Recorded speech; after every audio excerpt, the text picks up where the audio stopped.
फातिमा क्या कर रही हो? मम्मा इसका हाथ जोड़ रही हूँ। तोड़ा किसने है? मुन्नू ने। अब वो सो रहा है तो उसका नाम लगा दो। ये बताओ उर्दू का पेपर कैसा हुआ? मम्मा बहुत अच्छा, 100 में से 100 नंबर आएंगे। 100 में से 100 तो तुम्हारे सब में आते हैं। पेपर दिखाओ। पेपर तो आसान है। जुमले सही बनाए?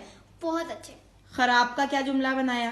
वकीलों और डॉक्टरों के झगड़े की वजह से मरीजों की हालत खराब है। अच्छा, भाईचारा। वकीलों और डॉक्टरों के बीच भाईचारा ना होने के बराबर है। और मशगला? वकीलों और डॉक्टरों का मशगला झगड़ा करना है।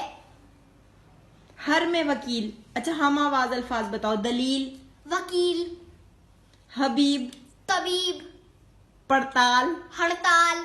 अल्लाह हालात हाजरा है। अच्छा ये बताओ, कहानी शेर और चूहे की कहानी, इत्तफाक में बरकत। ये पता है कौन सी कहानी है? कौन सी? वो जिसमें शेर जाल में फंस जाता है और चूहा उसकी मदद करता है। यही लिखी है ना? नहीं मम्मा। फिर कौन सी लिखी? मैंने लिखी है, एक दफा का जिक्र है, एक शेर बीमार था और एक चूहे की जान खतरे में थी। चूहे ने शेर के इलाज के लिए उसको लंदन जाने में मदद की।